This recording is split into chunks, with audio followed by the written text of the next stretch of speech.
P T I میں رہے ہیں، لیکن آج ہم جو ان سے گفتگو کر رہے ہیں وہ اس حوالے سے ہے کہ نواز شریف کی رہائی کے بعد اب ایک جو سوالیہ نشان جو ہے وہ پڑا ہوا ہے، اور بہت سارے لوگ راجہ صاحب یہ سمجھتے ہیں کہ اگر ایک اور لاش جو ہے وہ پنڈی سے سندھ گئی تو یہ قومی صحت کے لیے نہایت خطرناک ہے۔ تو اب بعض لوگ یہ سمجھتے ہیں کہ ایک خاص قسم کا میڈیا جو ہے اس کو جو ہے وہ ابھار رہا ہے، اور صوبوں کے حوالے سے یہ بات کی جا رہی ہے، اور عمران خان صاحب کا وہ بیانیہ جس میں وہ یہ کہنا چاہتے تھے، وہ یہ بتانا چاہتے تھے کہ میں کسی کو نہیں چھوڑوں گا، اس کے اوپر جو ہے ایک اور پریشر جو ہے وہ بن رہا ہے۔ اور بہت سارے لوگ یہ بھی سمجھتے ہیں کہ یہ پریشر آنا ہی تھا، کیونکہ آپ دو قومی قائدین کو جو ہے وہ اس طریقے سے گرفتار جو ہے وہ نہیں کر سکتے، اور انہیں پابند سلاسل نہیں کر سکے۔ کیا کہیں گے؟ ہلو جی جی جی جی جی راج صاحب، آواز آ رہی ہے نا جی آپ کو؟ جی جی بالکل آ رہی ہے جی۔ دیکھیں جی، میں نے جو پہلے بات کر دی وہی ایشو ہے، وہی مسئلہ ہے کہ بیلنس نہیں ہے یہاں پہ، توازن نہیں ہے یہاں پہ، اتنی سنجیدگی نہیں ہے جتنی ہونی چاہیے۔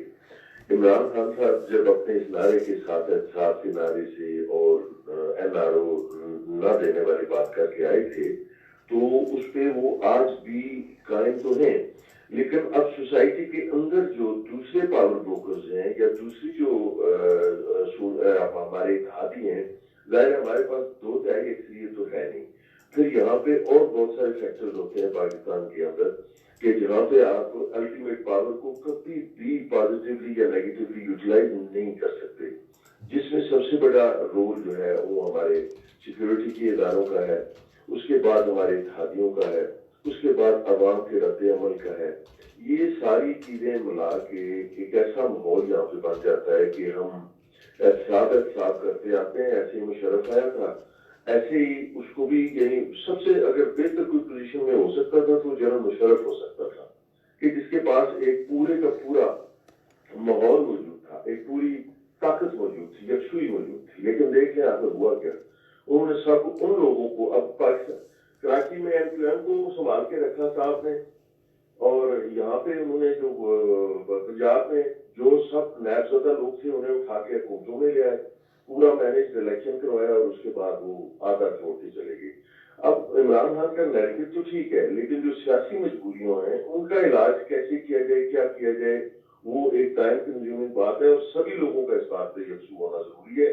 عمران خان صاحب اکیلے یکسو ہوں گے تو کچھ ہوگا ہو نہیں پائے گا، یہ ایک بڑا مسئلہ ہے۔ جی لیکن یہ بھی سوال پیدا ہوتا ہے راجہ مصدق خان صاحب کہ عمران خان صاحب کو بہت سارے لوگ کہتے ہیں کہ جو بنیادی ایشوز ہیں ان کو، کابینہ کا اجلاس جب ہوتا ہے تو 10-15 منٹ جو لوگوں کے مسائل ہیں، مہنگائی ہے، اس حوالے سے بات ہوتی ہے، لیکن وہی جو گھسا پٹا ان کا بیانیہ ہے کہ میں نے انہیں چھوڑنا نہیں، میں نے بدلہ لینا ہے، اور بہت سارے لوگ تو یہ کہتے ہیں کہ 1.5 سال میں کتنے پیسے ریکور کیے ہیں، اور وہ ہی باتیں جو ہے دوبارہ شروع ہو جاتی ہیں، بجائے یہ کہ وہ اپنی ٹیم کو جو ہے وہ یکجا کریں، ان کو بہتر بنانے کی کوشش کریں، اور عوام تک جو ہے الٹیمیٹ جو ہے جن ثمرات کا انہوں نے وعدہ کیا تھا، جن باتوں کا انہوں نے وعدہ کیا تھا، جس تبدیلی کا وعدہ کیا تھا، وہ عوام تک جو ہے وہ پہنچنے چاہیے۔ جی کیا کہیں گے؟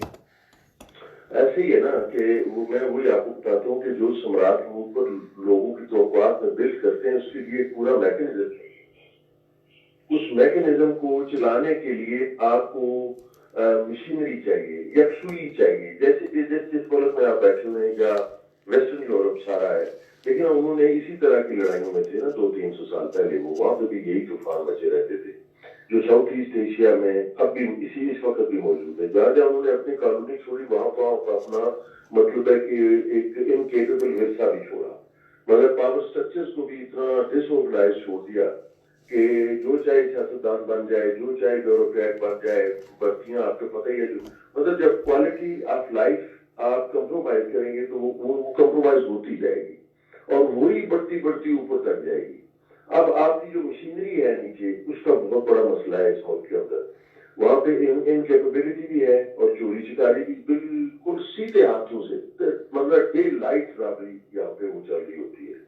اس کو آپ نے تبدیل جب کرنے کا پروگرام آپ بناتے ہیں، ایک سیاسی حکومت بناتی ہے تو وہ تب بناتی ہے ایک تو اس کے پاس پوری مکمل میجارٹی ہو، تاکہ وہ جو اپنے ذہن میں نقشہ لے کے آئی ہے اس کو پورے کے پورے امپلیمنٹ کرے۔ آپ اگر یہاں سیکریوں کا معیار دیکھیں نا تو آپ حیران اور پریشان ہو جائیں کہ یا اللہ ایسے بھی ہمارے نمائندے یہ لوگ ہیں, یہ ان کا معیار ہے. پہلے تو ان کی صحتیں ہی پوری نہیں ہوتی, سب شکر زدہ وہاں بیٹھے ہوئے ہوتے ہیں.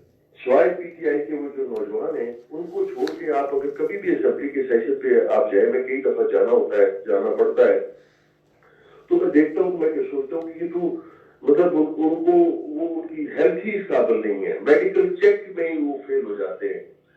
کوئی نیند میں پڑا ہوا ہے, کوئی شوگر ہے کسی کو بلڈ پریشر کی تکلیف ہے, کوئی آرام سے کپڑے مار رہا ہے ادھر. تو یہ سارا سلسلہ جو پی ٹی آئی کا تھا اس میں ایک تھوڑا سی کمی یہ رہ گی کہ ہمیں اتنی میجارٹی نہیں ملی جس کی بنیاد پہ ہم اس اسٹرکچر کو تبدیل کرنے کی کچھ کوشش کر سکتے. ایوولوشنری یعنی گروتھ نارملی بھی ہوتی رہتی ہے نا, لیکن پھر بھی جب یہ چونکہ بائی پاس کر کے یہ گورنمنٹ آئی تھی, پاکستان کی روٹین کی پالیٹکس سے ہٹ کے پی ٹی آئی نے اپنا وجود بنایا, منوایا, چلایا, لیکن ایک شارٹ فال یہ رہ گیا کہ ہمارے پاس میجارٹی پوری نہیں تھی. اب جب میجارٹی پوری نہیں ہوتی تو آپ ڈیپینڈنٹ ہو جاتے ہیں, سینٹ میں ہمارے پاس طاقت موجود نہیں ہے. تو یہ سارا مسئلہ ملا کے ہمیں سمجھیں کہ اتنا کیپیبل نہیں بناتا جتنا ہم بننا چاہتے ہیں. جی جی راجہ صدیق خان صاحب ہمارے ساتھ ہیں. راجہ صاحب یہ تو بات آپ کی ٹھیک ہے, لیکن جب بھی مسلم لیگ نون کے یا پیپلز پارٹی کے رہنماؤں سے جب بھی بات ہوتی ہے تو وہ کہتے ہیں ہم تو جو پبلک کے فائدے کے لیے جو لیجسلیشن ہے اس کے لیے حاضر ہیں. ہمارے ساتھ کوئی دوست کافی دیر سے انتظار کر رہے ہیں. جی السلام علیکم. السلام ورحمۃ اللہ وبرکاتہ. پروفیسر صاحب میری طرف سے راجہ صاحب کو بھی السلام علیکم ورحمۃ اللہ وبرکاتہ. جی وعلیکم السلام وعلیکم السلام. جی خوشی ہوئی راجہ صاحب کی کافی عرصے کے بعد آواز سنی. اللہ پاک سب کو اپنی حفظ و امان میں رکھے. پروفیسر صاحب دیکھیں, یہ 14-15 مہینے جو یعنی 14-15 مہینے پہلے جس وقت عمران خان صاحب نے اپنے وزیر اعظم کا عہدہ سنبھالا تھا تو پاکستان کی تاریخ میں یہ مضبوط ترین وزیر اعظم تھے, اس لیے کہ پاکستان کے تمام جو ادارے, فوج, عدلیہ, تمام ادارے وزیر اعظم صاحب کو سپورٹ کر رہے تھے. اور آج وہی وزیر اعظم جو 14-15 مہینے پہلے مضبوط ترین وزیر اعظم تھا, آج وہ کمزور ترین وزیر اعظم بن چکے ہیں. تمام ادارے تمام ان کے اپنے اتحادی ان کو تحفظات ہیں, ان کے ساتھ نہیں ہیں. اکثر وجہ آپ دیکھیں کہ یہ پچھلے چند دنوں میں جو حالات پیدا ہوئے ہیں, لاہور ہائی کورٹ کا فیصلہ آنے کے بعد ان کے جو وزراء تھے ان کو وہ غیر ضروری مطلب یہ پریس کانفرنسز کرنے کی کوئی ضرورت نہیں تھی. لاہور ہائی کورٹ کا فیصلہ ہے, اس کے اوپر انہوں نے وہ پالیٹکس کرنا شروع کر دی. وہ کرتے کرتے کیا ہوا کہ وزیر اعظم صاحب کو بھی وہ بیان بازی کرنی پڑی کہ میری پوری کابینہ جو تھی, پوری کابینہ وہ نواز شریف کے باہر جانے کے خلاف تھی, میں نے رحم کیا. اب آپ ذرا غور کریں, اگر آپ نے رحم کیا تو اس کے اوپر وہ وزیر اعظم کے باہر جانے کے اوپر شرائط لگانے کی کیا ضرورت تھی؟ یہ جو انڈیمنیٹی بانڈ وغیرہ کی یہ وہ اگر آپ نے رحم کیا ان کو جانے دے, عدالت میں فیصلہ ہے. اس کے بعد آپ دیکھیں حالات بہت بدل رہے ہیں. یہ اپنے چیئرمین نیب صاحب کا جو بیان ہے کہ اداروں کی ہواؤں کا رخ جو ہے وہ بدل رہا ہے. الیکشن کمیشن کی طرف سے وہ جو 26 تاریخ سے یہ اگلے ہفتے سے انہوں نے وہ جو فارن فنڈنگ کیس ہے جس کو 5-5.5 سال دبائے رکھا, اس کی انہوں نے وہ روزانہ کی بنیاد کے اوپر سماعت شروع کرنی ہے. اس کے علاوہ وہ جو چیف جسٹس آف پاکستان کو جواب دینا پڑا, یہ وہ وجوہات ہے. وزیر اعظم صاحب کو کچھ اتنی فرسٹریشن اصل جو ان کے اندر وہ اگر میاں صاحب کو عدالتوں نے وہ اجازت دی ہے, وہ بیمار تھے. اس کے علاوہ آپ دیکھیں وہ پی ٹی آئی کی صوبائی وزیر یاسمین راشدہ صاحبہ نے بھی یہ مطلب وہ ان کی میاں صاحب کی بیماری کے حوالہ سے کہا. پھر جی بالکل صحیح، بالکل ٹھیک کہہ رہے ہیں آپ. ہم راجہ مصدق خان صاحب کی طرف چلتے ہیں. راجہ صاحب، یہ بات جو سراج صاحب کہہ رہے ہیں اس میں کوئی شک والی بات نہیں کہ بہت سارے لوگ جو میاں نواز شریف کی بیماری کو جو ہے وہ ڈھونگ قرار دینے لگے تھے، اور کوئی ان کے سوٹ کے حوالے سے مذاق اڑانے لگا ہے، تو کوئی یہ کہتا ہے کہ یہ کیسا مریض ہے کہ جو ہر حوالے سے حشاش بشاش لگ رہا ہے. اور دوسری طرف جو media per P T I کے بہت سارے یوتھ کے سپورٹر ہیں، انہوں نے عدلیہ پر جو ہے وہ تنقید شروع کر دی، اور اس پر اکتفا نہیں کیا بلکہ خود وزیر اعظم بھی طیش میں آئے اور چیف جسٹس آف پاکستان کا نام لے کر انہوں نے عدلیہ پر اپنا جو ہے وہ غصہ نکالا. جیسے پہلے آپ سے آفیر بات ہو رہی تھی کہ قوم جو ہے وہ حیران ہے کہ بیرون ملک جانے سے پہلے نواز شریف کی صحت سے متعلق جو ڈاکٹر یاسمین راشد اور وزیر اعظم کا پہلا موقف تھا وہی درست ہے، یا پھر جو موجودہ تاؤ پیچ ہے یہ درست ہے؟ کیا کہیں گے؟ دیکھیں جی، جو انہوں نے فیصلے کیے ہیں ظاہر ہے وہ ہائی رسک کی بنیاد پہ کیے ہوں گے. اب اگر ہمارا ایک اور بڑا پرابلم ہے نا، چونکہ ہم انتہاؤں پہ سفر کرتے ہیں، ہمارے ہاں یعنی ایک انتہائی رویہ ہماری جو نیشن میں یا ہمارے ساؤتھ ایسٹ ایشیا میں دیکھ لیں، مطلب اس وقت آپ کے پاس انڈیا میں جو ہے وہ جو R S S type government ہے وہ انتہائی ہے نا، جی جی یا اور جی سارے جو ایریاز ہیں وہاں پہ ہم یعنی لاجک پہ سفر نہیں کرتے، انتہاؤں پہ سفر کر رہے ہوتے ہیں. یہ اگر سوچا جائے کہ میاں صاحب تقریباً 7 کلو رہ گئے ہوں، ایمبولینس میں دوڑیں لگی ہوئی ہوں، اور وہ جناب اسٹریچر پہ انہیں رکھا گیا ہو، پھر وہ جا ہوں، تو پھر اس کا مطلب ہے کہ وہ بیمار ہے. جیسے ہمارے یہاں پاگل اس بندے کو سمجھا جاتا ہے جو اس کے لمبے لمبے بال ہو، سر پہ جی جی اٹھی ہو اور کپڑے کوئی نہ پہنے ہوئے ہو. ان کی میڈیکل رپورٹ ظاہر ہے پورے پروسیس سے گزرنے کے بعد شکر ہے اللہ کا کہ اس بات کو ریئلائز کیا گیا کہ ایک اور اگر ڈیتھ نیچے جیل میں ہوتی ہے تو اس ملک کی اور بدنامی ہوگی، اس ملک کا اور خرابہ ہوگا. جیسے پہلے قتلوں کی صورت میں ہمیں بھٹو قتل ہوا تو زرداری صاحب کا تحفہ ملا، 30 سال سیاست بچ گئی. مفتی صاحب وہاں قتل ہوئے تو آج تک محمد ہماری جان نہیں چھوٹ رہی. لیکن یہ تو کوئی معاملہ نہیں ہے نا کسی سول سوسائٹی میں کہ وہ اس طرح کے ڈیزائن کر کے اسٹیٹ مرڈرز میں شامل ہو. تو یہ اس لحاظ سے ایک اچھا پہلو ہے کہ کم از کم ایک آدمی ایک پروسیس سے گزر گیا. اچھا جی بیمار تھے، بس جنہوں نے چیک کرنا تھا انہوں نے کر لیا. اب اس پہ بحث ہو رہی ہے کہ وہ باغ کے جہاز پہ کیسے چڑھے، پھر وہ نیچے کیسے اترے، وہ بڑے ٹھیک نظر آ رہے ہیں. بھائی 70 سال ان کی عمر ہے، ان کی میڈیکل ہونے دے، جو بھی کوئی بیماری ہے ان کا اس کا علاج ہونے دے. اب یہ تصور قائم کر لینا کہ وہ اسپتال داخل ہو، ان کو آکسیجن لگی ہوئی ہو، 200-400 بندہ آگے پیچھے کھڑا ہو، ایسے تو نہیں ہو سکتا. تو میرا خیال یہ ہے کہ میڈیکل ان کی جو تھی اس میں کوئی فیکزم کا کوئی ایسا دورہ نہیں تھا. بے شمار ایجنسیاں شامل تھیں، اسپتال شامل تھے، پرائم منسٹر کا اسپیشل ایک ماحول شامل تھا. سو یہ ویسے ہی وہ لنگر گپ نہیں جسے کہتے ہیں ہمارے ملکوں میں بہت زیادہ چلائی جاتی ہے، یہ وہ ہے. کیونکہ ہر آدمی بغیر کسی تجزیے کے، بغیر کسی انوالومنٹ کی شامل ہو جاتا ہے نا بحث پہ، تو پھر جو اس کی سمجھ میں آ رہا ہوتا ہے وہ اسی پہ چل رہا ہوتا ہے، ایویڈنس ہوتے کوئی نہیں. جی جی جی بالکل ٹھیک آپ کہہ رہے ہیں. راجہ صاحب، ایک اور سوال جو عام طور پہ آپ کی بات تو ٹھیک ہے، لیکن میرا خیال ہے جس طرح آپ فرما رہے ہیں کہ پوری قوم بھی کنفیوز ہے، اس طرح وزیر اعظم بھی بعض لحاظ سے جو ہے وہ کنفیوز ہے. ایک طرف تو ان کو یہ کہا جاتا ہے کہ دنیا کا جو برے سے برا انسان ہے وہ ہمیشہ اپنے رشتہ داروں اور دوستوں کے ساتھ جو ہے وہ اچھا ہوتا ہے، اور اپنے قبیلے کے لیے اچھا ہوتا ہے. لیکن اصل چیز جو ہے وہ اس وقت پتہ چلتی ہے جب آپ دشمن کے ساتھ بھی کیسا سلوک کرتے ہیں. اور اس کے حوالے سے صلاح الدین ایوبی کی مثال دی جاتی ہے کہ اس نے جو رچرڈ تھا اس کے ساتھ جو ہے وہ ختم کر دی، جنگ جو ہے وہ ختم کر دی، اور اعلیٰ ظرفی کا جو ہے وہ مظاہرہ کیا.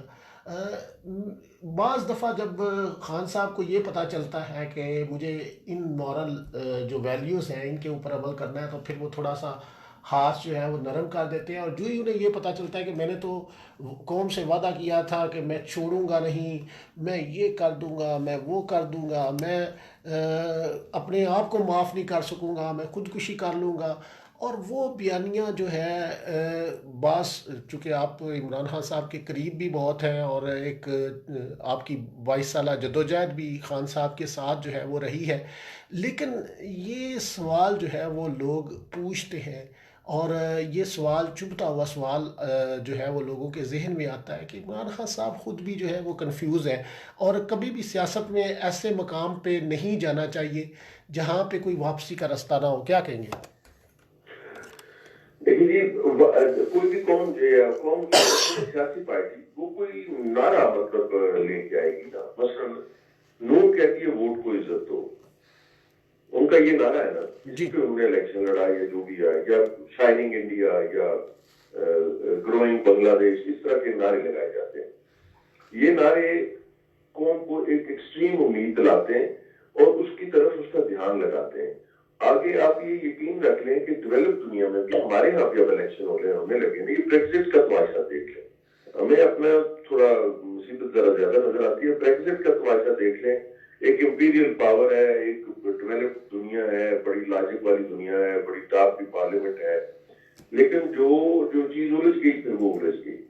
انفارچونیٹلی پاکستان کی پالیٹکس الجھ گئی شروع میں، اور وہ الجھاؤ ختم ہونے میں نہیں آتا. کہیں پہ امید بنتی ہے. عمران کا نعرہ احساس ہم سب کا نعرہ تھا، اس ملک کا نعرہ تھا.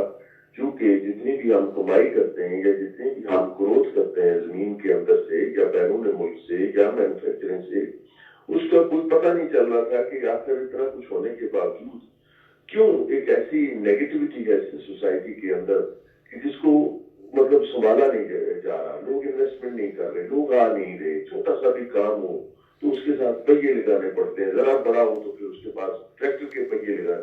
تو یہ کہ کوئی نیشن ایسی سروائیو نہیں کر سکتی. وہ نعرہ عمران خان صاحب کا ویلڈ ہو گیا. لوگوں کو سمجھ آ گیا کہ یہ بات واقعی صحیح ہے. ان کے ادارے ان کی معاملت کے بجائے ان کے لیے اگینسٹ کریں. اب آگے آ گئے تو اس کو وہ امپلیمنٹ کیسے کریں گے؟ اس کو امپلیمنٹ کرنے کا طریقہ پہلا تو یہ ہے کہ خود جو بندہ یہ نعرہ لگائے وہ کس لیول پہ ہے ایمانداری کی. وہ اسٹیبلش ہو گیا کہ وہ آدمی نے اربوں روپے چندے کی صورت میں اکٹھے کیے اور وہ سارے آڈیٹڈ تھے، وہ سارے اس نظام کے تحت تھے. لیے گئے چندے کے اسپتال نظر آنا شروع ہو گئے، مینٹین ہونا شروع ہو گئے، یونیورسٹی بننی شروع ہو گئی. آگے پارٹی بن گئی، پارٹی کے بعد اقتدار میں آ گیا. پہلے تو وہ، اب سیکنڈ اس کی کیبنٹ کے بعد آتی ہے نیچے بیوروکریسی. کیونکہ پاکستان پی ٹی آئی کی ہدایت کی پارٹی یہاں پہ ایک عرصہ حکومت میں کبھی بھی نہیں رہی. کبھی 70 میں پیپلز پارٹی اسٹائل پہ آئی تھی، لیکن اس کے بعد ایک درمیانہ 40 سال کا عرصہ گزر گیا کہ اس طرح کا کوئی نظام تھا ہی نہیں. روٹین کی بس کام چل رہا تھا. تو وہاں پہ اب منسٹرز لیول پہ بالکل شفافیت موجود ہے. مسٹیک ہو جانا اور بات ہے، کیپیبلٹی کا ہونا یا تجربے کا ہونا وہ علیحدہ بات ہے. لیکن میں آپ کو یہ حقیقت میں چونکہ انہیں جگہوں پہ اب میرا زیادہ آنا جانا رہتا ہے، ہمیں اے سی تک کے استعمال کی اجازت نہیں ہے. یعنی چائے کا کپ تو الاؤڈ ہی نہیں ہے کسی بھی جگہ. کعوے سے کام چل رہا ہوتا ہے اور بالکل یہ اپوائنٹمنٹ سسٹم پورا وہاں پہ موجود ہے. عمران صاحب کسی بھی منسٹری میں جا کے بیٹھ جاتے ہیں کسی ایک دن میں اور پورا نظام چل. اس سے کیا ہوتا ہے کہ ایک نیچے تاثر جانا شروع ہو جاتا ہے. لیکن ایک 22 کروڑ کی آبادی کا ملک ہے، اس میں مختلف ڈسٹنسز ہیں. ان کو اگر آپ آئیڈیلزم کی سوچ سے سوچیں گے تو وہ نہیں ہو سکے گا. لیکن میں آپ کو حقیقت بتاتا ہوں کہ بہت سارا خوف بیوروکریسی میں ایسا موجود ہے کہ وہ جو بالکل کھلا پہلے لین دین سودے بازیاں ہوتی تھی نا ہوٹلوں پہ بیٹھ کے، اب ان کا رجحان نہیں ہے. ہوتا ہوگا، میں یہ نہیں کہتا کہ کوئی چیز نہیں ہو رہی ہوگی، لیکن ایک وہ جو یہ ایک لیگلائزیشن ہو گئی تھی نا وہ ختم ہو گئی ہے. اب یہ ڈرتے ہیں، خوف ہوتا ہے، کوئی پتہ نہیں کہ جو دینے والا ہے وہ ایجنسی کا پتہ نہ ہو، پی ٹی آئی کا پتہ نہ ہو. تو اس طرح کا یعنی ایک شور اینڈ سیکیور انداز میں کام جو ہے وہ آگے بڑھ رہا ہے. لیکن وہ جو کھلا کام تھا وہ اب نہیں. جی بالکل. جی سراج صاحب کیا کہیں گے آپ اس حوالے سے؟ جی دیکھیں جی پروفیسر صاحب، اصل میں جو ذاتی طور پر سمجھتا ہوں جو دیکھ رہا ہوں، جس طرح کے حالات اور جس طرح کے وزیر اعظم صاحب بیانات دے رہے ہیں، ان سے تو یہ پتا چلتا ہے کہ وزیر اعظم صاحب کو ابھی تک یقین ہی نہیں آیا کہ میں اس ملک کا وزیر اعظم ہوں. وہ ابھی تک اپنے آپ کو کنٹینر کے اوپر سمجھ رہے ہیں. جس طرح کے وہ بیانات اور جس طرح کی وہ ان کی جو باڈی لینگویج ہے، آپ دیکھیں کہ کرتارپور بارڈر کا جب وہ کھولا گیا ہے، اس میں وزیر اعظم صاحب کی آپ تقریر جو انہوں نے کی ہے، اس میں وہ کہتے ہیں جس وقت وہ نیلسن منڈیلا کی مثال دے رہے تھے. انہوں نے یہ کہا کہ لیڈر ہمیشہ انسانوں کو اکٹھا کرتا ہے. لیڈر ان کو انسانوں کو ڈیوائڈ تقسیم نہیں کرتا. لیڈر انسانوں کو اکٹھا کرتا ہے. آپ دیکھیں تو اس سے محمد علی جناح صاحب نے جو بر صغیر پاک و ہند کے انسانوں کو جو تقسیم کر دیا اس کی وہ نفی کر رہے ہیں. محمد علی جناح صاحب کی جو نظریہ تھا وہ کہہ رہے کہ لیڈر انسانوں کو اکٹھا کرتا ہے. تو پھر محمد علی جناح صاحب نے کیا کیا؟ بر صغیر پاک و ہند کے انسانوں کو تقسیم، مسلمان نہیں انسانوں کو تقسیم کر دیا. یہ جو بیان بازیاں انہوں نے کہا تھا کہ اگر یہ ان کے چونکہ بیانات ہیں، ان کے بلند بانگ جو دعوے تھے کہ اگر ڈالر مہنگا ہو جائے تو سمجھو حکومت کرپٹ ہے، اگر وہ کوئی اور ہر طرح کا وہ جو انہوں نے پیٹرول مہنگا ہو جائے تو سمجھو حکومت کرپٹ ہے.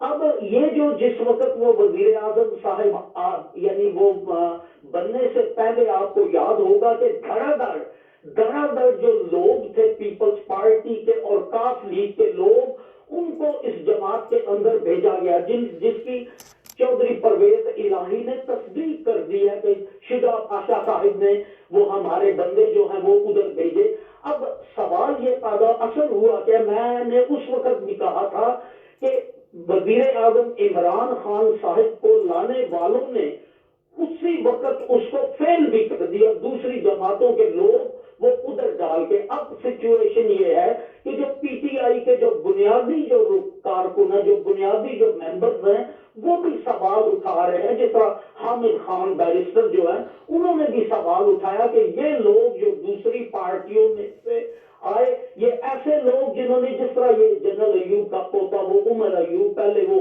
پرویز مشرف کے ساتھ پھر کبھی جی بالکل اسی حوالے سے ہم جو ہے وہ بات کریں گے. راجد صاحب کی طرف چلتے ہیں. راجد صاحب دوبارہ ہم اسی طرف آتے ہیں کہ جب آصف زرداری کی بات ہوتی ہے کہ یہ ان کے بارے میں لوگ جو ہے وہ پرسیپشن بناتے ہیں. پہلے بھی کسی عدالتی سزا کے بغیر جو ہے وہ 11 سال انہوں نے جیل کاٹی اور اب بھی 150 دن سے اوپر ہو گئے ہیں.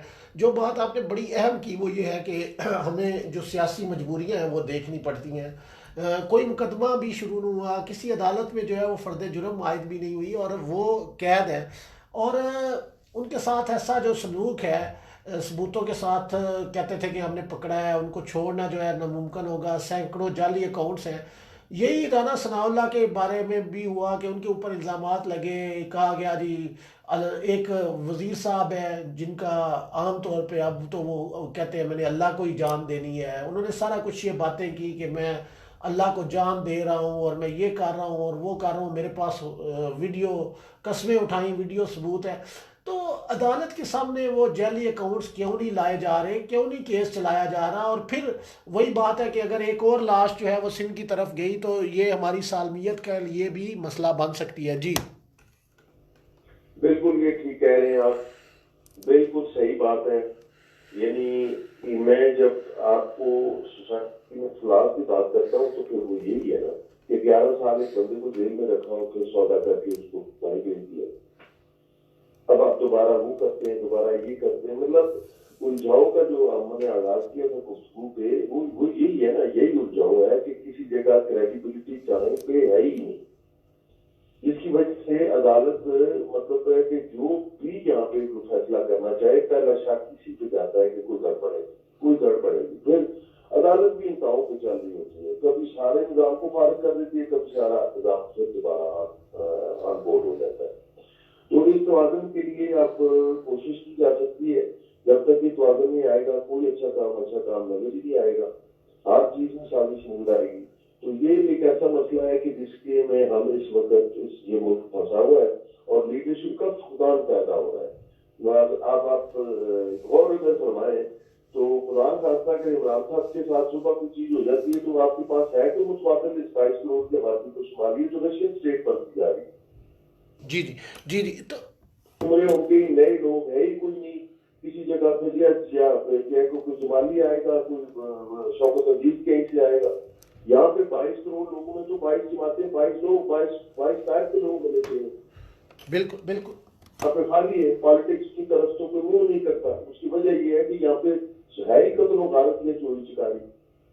اس لیے یہ ایک اضافی بدقسمتی ہے جس میں جا کے سارے کام اور ساری فوج میں سے لیڈرشپ نہیں ہوگی. بنگلہ دیش میں کیا ہوا؟ لیڈرشپ نہیں کی نا، لیڈرشپ تو کیا پہ ضرورت پڑی تھی، اور وہاں پہ جو ہے وہ سارا کچھ ہونے کے باوجود آبادی اور علاقہ کیوں علاقہ ہو گیا کہ دیر واز نو لیڈرشپ. جی جی انڈیا بھی کہتا ہے، انڈیا بھی یہی کہتا ہے کہ دیش ان سے سنبھالا نہیں جا رہا، یہ آتنکواد کرتے ہیں، یہ وہ کرتے ہیں. اب سچی بات کرتے کہ اگر اپنے پروگرام میں اگر آپ دیکھیں تو یہی تو بات ہے. وہاں پہ کیوں نہیں 1.5 ارب کی آبادی میں کوئی مصیبت پڑتی؟ جی جی وہاں پہ کیوں ووٹ کا انتظار کیا جاتا ہے؟ وہاں پہ کیوں پارلیمنٹ ایکٹیو افیکٹو ہے؟ وہاں پہ باقی چیزیں اپنی اپنی جگہ پہ کیوں کام کر رہی ہیں؟ بنگلہ دیش ہم سے علاقہ ہو کے دیکھیں اسٹیبلائزیشن کی طرف ہے، کوئی نہیں وہاں پہ کسی فوج نے کوئی چھاپا مارا یا کوئی عدالتی ایکٹیویزم کسی وقت ہوا، لیکن اس کو بھی انہوں نے سٹل کر لیا. جی یہیں پہ یہ مصیبت پڑی ہوئی ہے نا. جی بالکل رائے صاحب، یہی آپ کی باتیں جو ہیں وہ بڑی اچھی لگتی ہیں ہمیشہ، کہ آپ ایک سیاسی جماعت کے ساتھ وابستگی ہونے کے ساتھ بھی ہمیشہ حق کی بات کرتے ہیں. ایک بہت بڑا عہدہ ہونے کے باوجود ہمیشہ آپ حق اور سچ کی بات کرتے ہیں.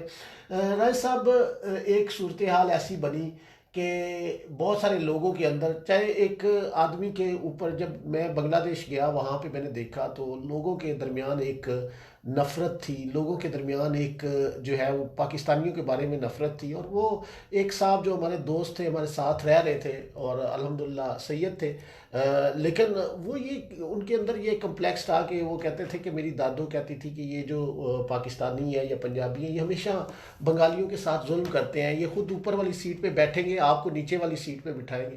اچھا، میں اس بات پہ بڑا تھوڑا سا حیران بھی ہوا، اور اندر سے میں نے یہ سوچا کہ آج بھی پاکستان میں ایسے ہی ہوتا ہے. یہ کوئی بنگالیوں کے ساتھ نہیں تھا، یہ ایک خاص طبقہ ہے، چاہے وہ جاگیردار ہے، چاہے وہ چودھری ہے، چاہے وہ بڑا ہے، وہ ہمیشہ چھوٹے طبقے کے ساتھ آج بھی اس طرح کا استحصال کر رہا ہے. یہ بنگالیوں کا ساتھ نہیں تھا. لیکن جب ایک آدمی کے ساتھ انفیریٹی کمپلیکس ہوتا ہے تو وہ یہ چیزیں جو ہیں وہ بڑھتی ہیں. آج صورتحال یہ ہے کہ بھلے یہ ایک نارمل پریکٹس ہو کہ راولپنڈی میں جو ہے وہ ذوالفقار علی بھٹو کو بھی راولپنڈی میں پھانسی ہوئی، لیاقت علی خان اور بے نظیر بھٹو کو بھی اسی شہر کے اندر جو ہے وہ بڑے جلسوں میں جو ہے وہ قتل کیا گیا. لیکن یہ سندھیوں کے اندر یہ صورتحال لازماً ان کے اندر یہ بات آئے گی کہ نواز شریف کا ٹرائل تو جو ہے وہ لاہور میں ہوتا ہے، انہیں لاہور کی جیل میں رکھا جاتا ہے، لیکن آصف علی زرداری کا ٹرائل جو ہے وہ راولپنڈی میں ہی کیوں ہوتا ہے. اور اس حوالے سے ان کا یہ کمپلیکس جو آلریڈی چھوٹے صوبوں کا ہے یہ بڑھے گا نہیں. اور جیسے آپ نے پہلے فرمایا بگٹی کا کیس ہوا تو ملک کا جو ایک یکجہتی ہے، ملک کی سالمیت ہے، وہ سب سے آگے ہوتی ہے، نہ کہ جب ہم یہ سوچتے ہیں کہ فلاں کرپٹ ہے، فلاں یہ ہے، فلاں وہ ہے، اس کو جو ہے وہ پس پش ڈال دینا چاہیے. جی ہاں ہاں، وہی نا، مطلب بات ادھر ہی چلی جاتی ہے. جو آپ نے ابھی یہ پنڈی میں سماج کی بات کی تو میرا کہنے کا مطلب آپ کو ایگزیکٹلی وہی ہے کہ کیونکہ سوسائٹی میں بیلنس اور توازن جنہوں نے یہ ملک بنایا تھا وہ جھٹپٹ اس دنیا سے چلے گئے. باقی نتو خیرے آتے، ان نتو خیروں نے سوسائٹی کا ڈھانچہ ایسا کھڑا کر دیا سیاسی جماعت کو پراپر بن نہ سکی. جہاں پہ کارکنوں کی تربیت ہوتی اور وہ فیلڈ میں جا کے کہیں سیکھتے، یہ اپنے جہاں پر بیٹھے ہوئے یہاں دیکھیں نا، وارڈ لیول سے نکل کے T M C general management committee تک جاتے ہوئے ایک آدمی اتنا میچور ہو جاتا ہے، اسے اتنا سوچنا اور پڑھنا پڑتا ہے، اتنی آرٹیکولیشن کرنی پڑتی ہے، کیس پریپیئر کرنا پڑتا ہے کہ وہ اچھا خاصا بیرسٹر لیول کی انفارمیشن رکھتا ہے پالیٹکس کے بارے میں.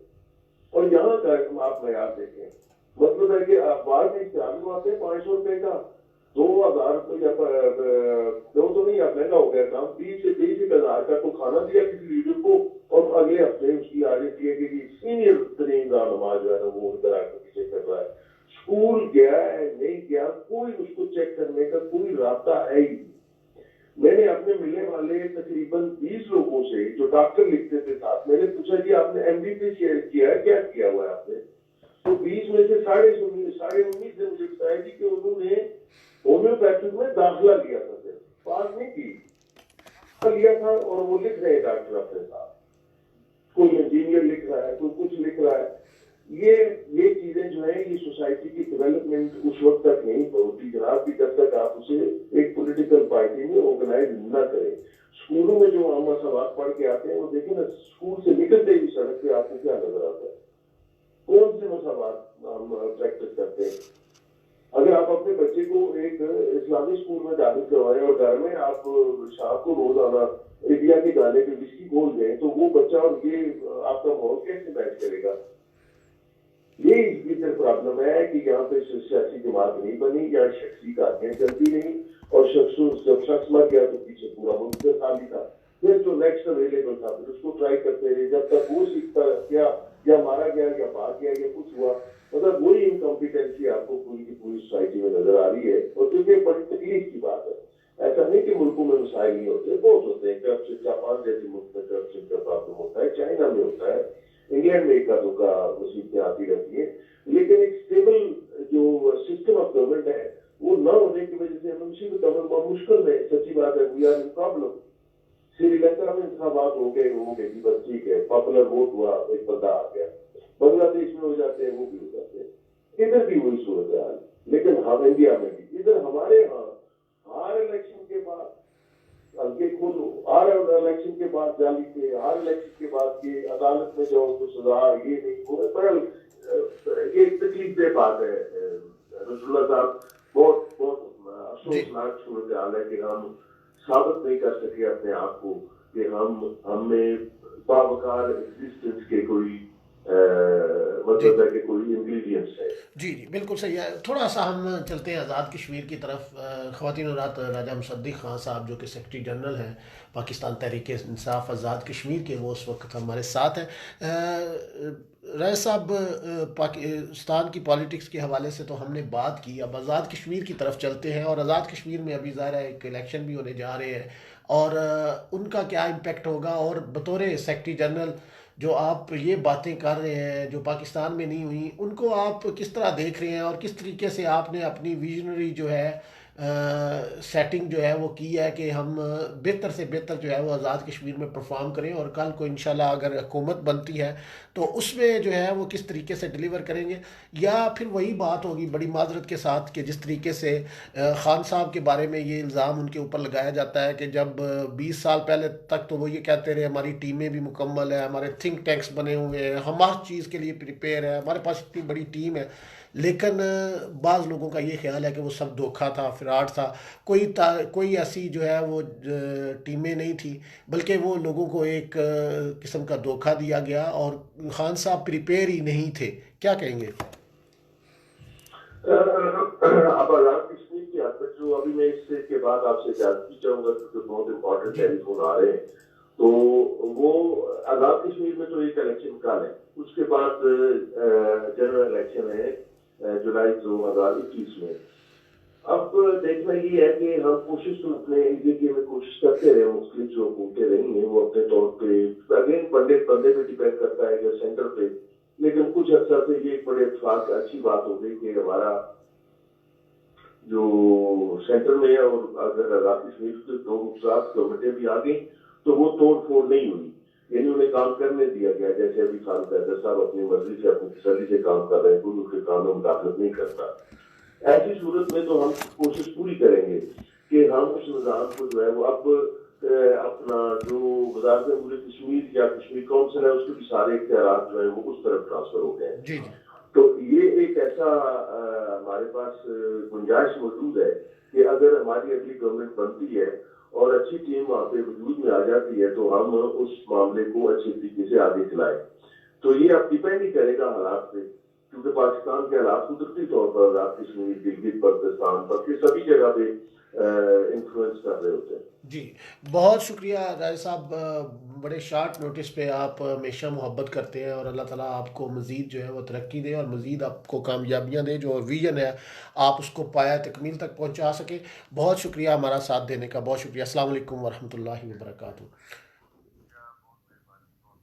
السلام علیکم ورحمۃ اللہ. جی خواتین حضرات, آپ راجہ مصدق خان صاحب جو کہ تحریک انصاف کے جنرل سیکرٹری ہیں, ان کی گفتگو جو ہے وہ سن رہے تھے.